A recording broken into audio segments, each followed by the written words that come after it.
បាទសូមជម្រាបសួរបងប្អូនក្រុមជំនុំទាំងអស់គ្នាថ្ងៃនេះជាពេលវេលាសាជាថ្មីដែលនឹងជួបគ្នាដើម្បីនឹងសិក្សាព្រះគម្ពីរហើយព្រឺតទៅទៀតដូចជាបងប្អូនបានតាមដានមើលវីដេអូនិងការសិក្សាព្រះគម្ពីរកាលពីលើកមុនដែលយើងបានយកព្រះគម្ពីរហេព្រើរចំពុក11ទាំងមូលដើម្បីសិក្សាទៅលើពាក្យថាសេចក្តីជំនឿហើយកាលពីមេរៀនលើកមុនគឺយើងបានសិក្សានៅក្នុងព្រះគម្ពីរហេព្រើរចំពុក11នេះពីខ1រហូតទៅដល់ខ3ដែលបង្ហាញអំពីសេចក្តីជំនឿព្រះគម្ពីរហេព្រើរពាក្យថាសេចក្តីជំនឿបានបញ្យល់ប្រាប់បងប្អូនហើយនឹងខ្ញុំឲ្យយើងអាចយល់បានយ៉ាងច្បាស់នៅក្នុងរូបភាពមួយដែលយើងអាចមើលទៅខ្លួនយើងហើយនឹងព្រះគម្ពីរក៏បានបង្ហាញឲ្យយើងឃើញអំពីរូបភាពនៃសេចក្តីជំនឿអំពីវីរៈបុរសនៃសេចក្តីជំនឿជាច្រើនទៀតដែលព្រះពីរាប់ទុកថាជាអ្នកដែលមានសេចក្តីជំនឿហើយចំណុចសំខាន់ដែលខ្ញុំបានលើកឡើងសង្ឃឹមថាបងប្អូនបានចាំហើយខ្លះដែរគឺថាពាក្យថាសេចក្តីជំនឿនៅក្នុងព្រះគម្ពីរហេព្រើរចំពុក1រហូតដល់ចំពុក11ពីខ1រហូតដល់ខ3បានបង្ហាញឲ្យយើងឃើញថាសេចក្តីជំនឿគឺជាចិត្តដែលដឹងជាក់ថានឹងបានដោយសង្ឃឹមហើយខ្ញុំយកចំណុចមួយដែលលើកទឹកចិត្តបងប្អូនអរគ្នាថាកាលណាយើងមានសេចក្តីជំនឿនោះមានន័យថាយើងមានសេចក្តីសង្ឃឹមកាលណាយើងមានសេចក្តីសង្ឃឹមមានន័យថាយើងរំពឹងមើលទៅអ្វីដែលនឹងកើតឡើងឬក៏អ្វីដែលព្រះចន្ទនឹងផ្ដល់ឲ្យយើងនៅពេលខាងមុខហើយនេះយើងនឹងសិក្សាបន្តទៅទៀតគឺនៅក្នុងខ4ដែលនិយាយអំពីវីរៈបុរសនៃសេចក្តីជំនឿដែលព្រះគម្ពីរលើកឡើងបន្ថែមទៀតដើម្បីបងប្អូនមកកាន់យល់អំពីពាក្យថាសេចក្តីជំនឿឡើងខាងទៀតហើយសង្ឃឹមថានេះជាការឆ្លុះបញ្ចាំងជួយឲ្យបងប្អូនអរគ្នានិងខ្ញុំយើងកាន់តែរីកចម្រើននៅក្នុងការដើរស្ដាប់តាមព្រះចិញ្ចាស់ហើយពិសេសជំនឿពីព្រោះជំនឿសំខាន់ណាស់ក្នុងព្រះគម្ពីរបាននិយាយច្រើនណាស់តើតើនឹងជំនឿនេះគឺមិនមែនជាអ្វីដែលយើងបានមកពីខ្លួនយើងទេប៉ុន្តែគឺជាអ្វីដែលព្រះចិញ្ចាស់ទ្រង់សពប្រតិប្រទានឲ្យយើងឃើញពីព្រោះមិននិយាយពីថាជំនឿគឺយើងជឿហើយយើងមិនមែនជឿនៅលើខ្លួនឯងឬក៏យើងមានជំនឿទៅលើខ្លួនឯងទេប៉ុន្តែយើងមានជំនឿទៅលើព្រះចិញ្ចាស់ដែលទ្រង់ពេញដោយសពពនុញ្ញាណជាព្រះចិញ្ចាស់ដែលមានគ្រប់បច្ចេស្តាជាព្រះចិញ្ចាស់ដែលមានគ្រប់ដោយសេចក្តីស្រឡាញ់ជាព្រះចិញ្ចាស់ដែលពេញដោយប្រគុណនិងសេចក្តីសប្បុរសសពយ៉ាងទាំងអស់មានន័យថាយើងគ្រាន់តែមានជំនឿតែជំនឿនោះគឺនៅលើព្រះចិញ្ចាស់ដែលយើងជឿដែលជាអ្នកដែលយើងហៅថាយើងមានសេចក្តីជំនឿនោះឯងកាលនេះបងប្អូនដែលមានព្រះគម្ពីរអាចទៀងទៅជាមួយនឹងខ្ញុំយើងសិក្សានៅក្នុងព្រះគម្ពីរហេព្រើរបន្តទៅទៀតនៅក្នុងចំពុក11ដដែលហើយទៅក្នុងខ4ខ្ញុំមើលនៅក្នុងកុំព្យូទ័ររបស់ខ្ញុំដើម្បីអានជូនបងប្អូនអរគ្នាចឹងខ្ញុំអានបងប្អូនអរគ្នាក្នុងខ4រឿងវែងបន្តិចក៏ប៉ុន្តែតែមួយខទេយើងទៅមើលទៅលើវីរៈបុរសនៃសេចក្តីជំនឿម្នាក់ទៀតដែលកាពីហៅថាជាអ្នកដែលមានសេចក្តីជំនឿដែរនោះខ្ញុំអានជូនបងប្អូនអរគ្នាដោយសារសេចក្តីជំនឿនោះអេប៊ែលបានថ្វាយយ៉ាញ់បូជាដល់ព្រះដែលប្រសើរជាងដង្វាយរបស់កាអ៊ីនហើយមានសេចក្តីបន្ទាល់ពីគាត់ដោយព្រោះយ៉ាញ់បូជានោះថាគាត់សុចរិតទាំងមានព្រះធ្វើបន្ទាល់ពីដង្វាយគាត់ផងបានជាទោះបើគាត់ស្លាប់ក៏ដោយគង់តែនឹងមាននិយាយទៅទៀតដោយសារដង្វាយនោះឯងនេះគឺជាព្រះគម្ពីរព្រះចំពុក11ខ4ដែលនិយាយអំពីលោកអេប៊ែលហើយដែលហៅថាជាអ្នកដែលមានសេចក្តីជំនឿបងប្អូនដែលធ្លាប់អានព្រះគម្ពីរបងប្អូនយល់សាច់រឿងនេះបងប្អូនដឹងថាអេប៊ែលហើយនិងកាអ៊ីននេះមកពីក្នុងបទគម្ពីរណាសាច់រឿងណានៅក្នុងព្រះគម្ពីរប៉ុន្តែសម្រាប់បងប្អូនដែលប្រហែលជាទំអានព្រះបន្ទូលព្រះអង្គឬក៏ទំឮពាក្យថាអេប៊ែលឬក៏កាអ៊ីននេះជាលើកដំបូងឬក៏ទំទៅឮឬក៏ធ្លាប់ឮតិចតួចដែរប៉ុន្តែមិនដឹងថាប្រភពមកពីណាខ្ញុំចង់ឲ្យបងប្អូនខ្ញុំបានបើកទៅជាមួយព្រះគម្ពីរមួយខ្ញុំមកតង់ទៀតដើម្បីបងប្អូនបានកាន់តែយល់សាច់រឿងឲ្យខ្ញុំអានជូនបងប្អូនគ្នាដើម្បីដឹងកាន់តែអត់ខ្លាំងតាមទៀតហើយបងប្អូនដឹងថាតើអេប៊ែលជាអ្នកណាកាអ៊ីនជាអ្នកណាហើយហេតុអីបានពីព្រះគម្ពីរហេព្រើរនេះដែលនៅឆ្ងាយពីព្រះគម្ពីរសញ្ញាចាស់នោះលើកឡើងអំពីវីរៈបុរសនៃសេចក្តីជំនឿនេះដែរចឹងបងប្អូនដែលមានព្រះគម្ពីរសូមបើកទៅជាមួយនឹងខ្ញុំដើម្បីយើងមើលសាច់រឿងរបស់លោកអេប៊ែលនិងកាអ៊ីនឲ្យកាន់តែច្បាស់ឡើងថែមទៀតគឺនៅក្នុងព្រះគម្ពីរលោកកបាត់ចំពុក4ខ1ដល់ខ5មួយបងប្អូនអានហើយបងប្អូននឹងបានយល់សាច់រឿងនេះថែមទៀតដើម្បីជួយបងប្អូនគ្នាបានកាន់តែយល់កាន់តែច្បាស់ឡើងថែមទៀតដែរព្រះគម្ពីរលោកកបាត់ចំពុក4ខ1ដល់ខ5ខ្ញុំអានជូនអាដាមក៏ស្គាល់អេវ៉ាជាប្រពន្ធហើយនាងមានទម្ងន់បង្កើតបានកាអ៊ីនរួចនាងនិយាយថាអញបានកូនប្រុសមួយដោយព្រះយេហូវ៉ាទ្រង់ប្រទានឲ្យទ្រង់ប្រទានខ2នាងក៏បង្កើតបានអេប៊ែលជាប្អូនទៀត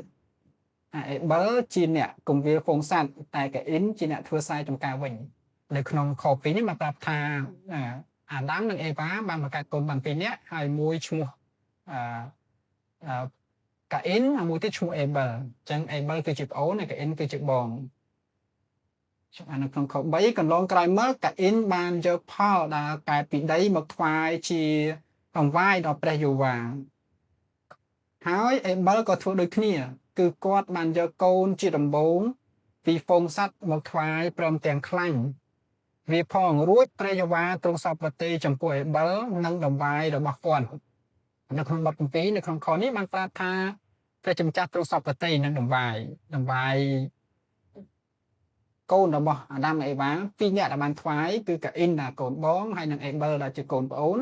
បានថ្វាយទៅកាន់ព្រះជាម្ចាស់ដូចគ្នាហើយក្នុងបទគម្ពីរបានប្រាប់ថាព្រះជាម្ចាស់ទ្រង់សពប្រតិនឹងដំវាយរបស់អេប៊ែលជាងដំវាយរបស់កាអ៊ីនខ5តែមិនសពប្រតិចំពោះដំវាយកាអ៊ីនទេព្រោះកាអ៊ីនក៏ក្តៅក្រហាយហើយឡើងទឹកមុខក្រញើខ6ព្រះយេហូវ៉ាទ្រង់មានព្រះបន្ទូលសួរកាអ៊ីនថាឯងខឹងធ្វើអីហេតុអ្វីបានជាឯងធ្វើទឹកមុខក្រញើដូច្នេះ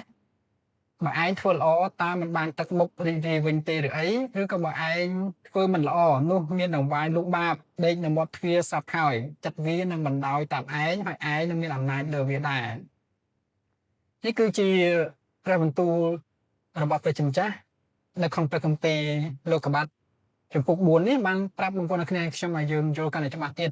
អំពីតើអ្នកណាគេគឺជាអេប៊ែលអ្នកណាគេគឺជាកាអ៊ីននៅក្នុងព្រះគម្ពីរបានប្រាប់យើងថាកាអ៊ីនហើយនិងអេប៊ែលគឺជាកូនដំបូងគេរបស់លោកអាដាមនិងអេវ៉ាហើយនេះគឺជាសាច់រឿងដែលបានកើតឡើងបន្ទាប់ពីអាដាមនិងអេវ៉ាបានប្រព្រឹត្តអំពើបាបទោះប្រឆាំងនឹងព្រះជាម្ចាស់ដោយបរិភោគផ្លែឈើនឹងខុសត្រូវនៅក្នុងសួនច្បារដែលព្រះជាម្ចាស់ទ្រង់បានហាមហើយក្រោយមកទៀតព្រះអង្គបានដេញគេចេញពីក្នុងសួនច្បារហើយបទគម្ពីរនៅក្នុងចំពុក3នេះបានប្រាប់ថាគេបានប្រព្រឹត្តអំពើបាបដោយចាញ់សេលួងអរិយមកដបងគេហើយគេក៏ធ្លាក់ទៅក្នុងការដាក់រស់នៅមិនស្ដាប់បង្គាប់ព្រះជាម្ចាស់តាមរយៈការបរិភោគផ្លែឈើនោះមកដល់ចំពុក4នៃព្រះគម្ពីរលោកុបាតនេះយើងឃើញថាអាដាមនិងអេវ៉ាគាត់មានកូនដំបូងគឺកូនគាត់ឈ្មោះថាកាអ៊ីនហើយក្រោយមកទៀតមានកូនប្រុសទី2នឹងឯងឈ្មោះថាអេប៊ែលហើយក្នុងបទគម្ពីរបានប្រាប់ថាពួកគេទាំងពីរនេះបានយកដង្វាយទៅថ្វាយជាមួយនឹងព្រះជាម្ចាស់ទៅថ្វាយនឹងព្រះជាម្ចាស់អេប៊ែលបានយកដង្វាយដែលចេញពីការចិញ្ចឹមរបស់គាត់ដែលជាសត្វយកមកថ្វាយព្រះជាម្ចាស់ហើយបទគម្ពីរប្រាប់ថាជាកូនកូនបានពីផលដែលគាត់ចិញ្ចឹមជាសត្វខ្លួនឯងហើយកាអ៊ីនក៏បានថ្វាយដល់ព្រះជាម្ចាស់ដែរប៉ុន្តែបានយកពីផលពីស្ដីពីស្រែចម្ការរបស់គាត់ទៅថ្វាយនឹងព្រះជាម្ចាស់ហើយបទគម្ពីរហេព្រើរបានប្រាប់យើងកាន់តែច្បាស់ឡើងថែមទៀតថាអេប៊ែលរាប់ទុកថាជាមនុស្សដែលមានសេចក្តីជំនឿដល់សារដង្វាយដែលគាត់បានថ្វាយទៅកាន់ព្រះជាម្ចាស់នៅក្នុងចំណុចនេះគឺជាចំណុចមួយដ៏សំខាន់ដែរតើហេតុអ្វីបានជាព្រះជាម្ចាស់ទ្រង់សពប្រតិនឹងដង្វាយរបស់អេប៊ែលជាជាងដង្វាយរបស់កាអ៊ីនហើយបានលើកឡើងនិយាយនៅក្នុងព្រះគម្ពីរហេព្រើរចំពុក11ខ4នេះទៀតថាអេប៊ែលគឺជារាប់ទុកថាជាមនុស្សដែលមានសេចក្តីជំនឿដែលបានថ្វាយទៅកាន់ព្រះជាម្ចាស់បងប្អូនខ្លះគាត់ថាអេប៊ែលបានថ្វាយដង្វាយទៅកាន់ព្រះជាម្ចាស់ហើយដែលជាទីគប់ផាទីព្រះអង្គ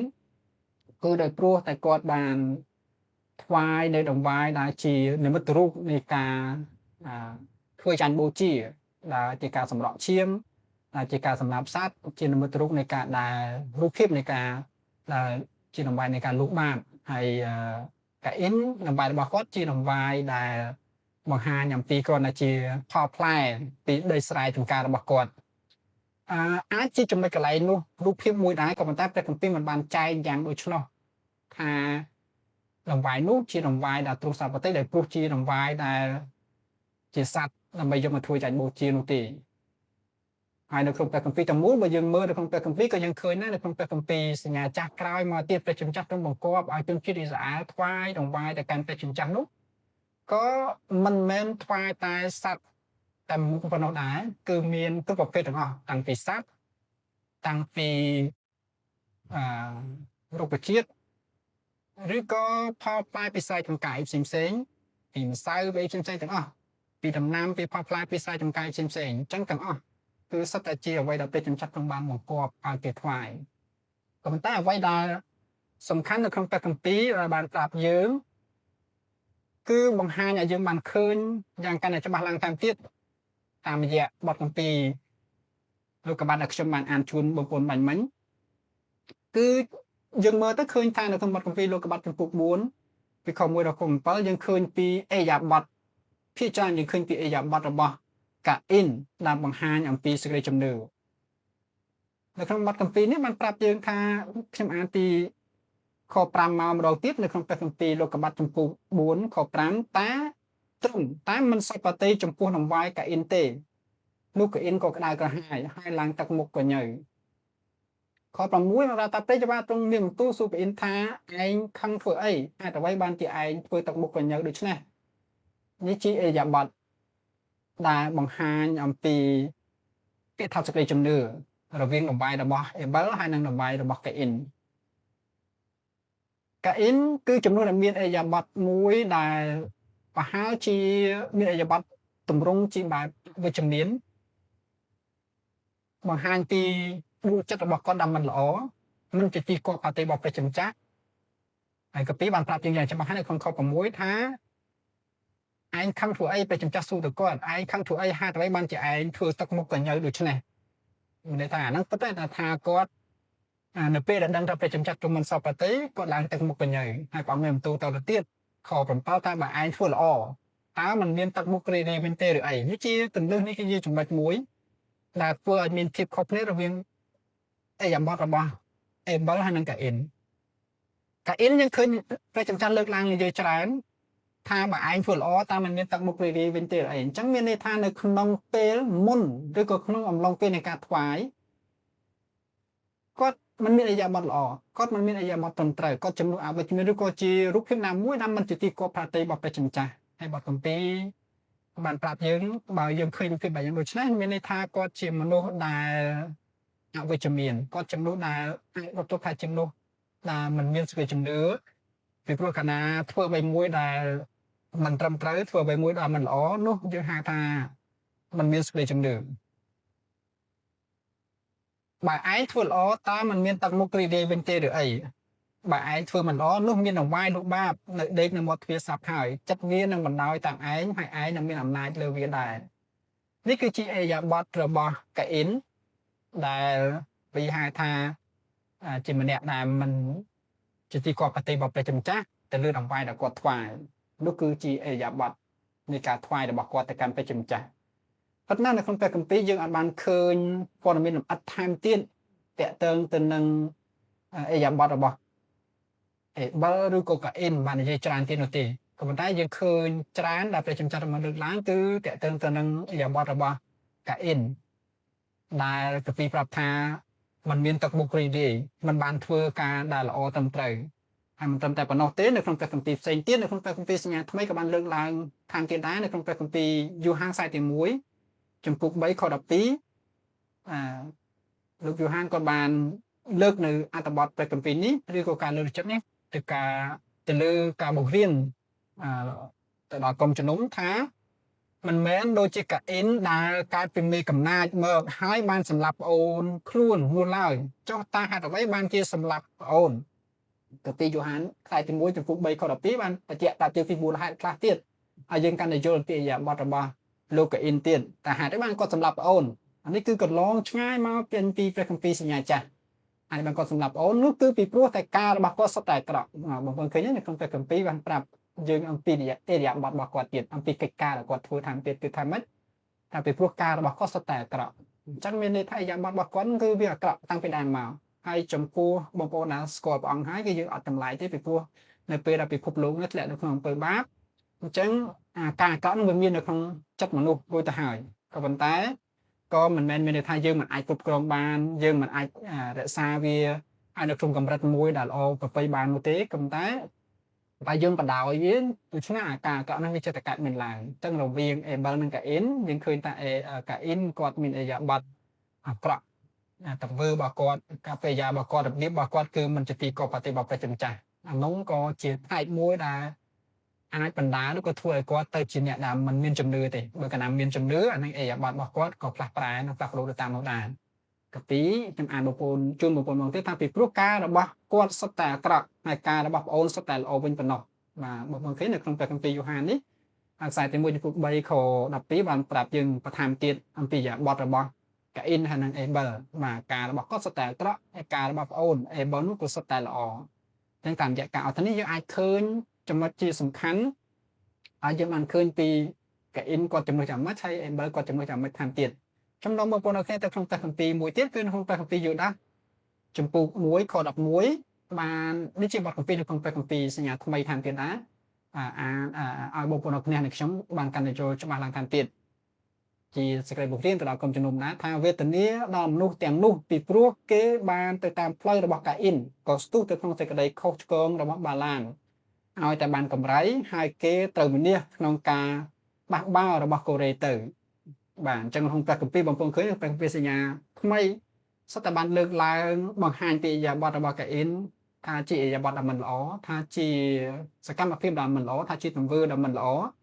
จีจานจังมีในทางสำหรับชนจีดีสาเกษตรโยลแต่กอินก็จำนวนจะมัดไอ้บ้านจำนวนจะมัดบานกัตราตกตั้งแต่ไปดามเดือดเมาไอ้สังนวมบุปผลตะกันแต่กันปีมวยเตี้ยดาจีจำมัดมวย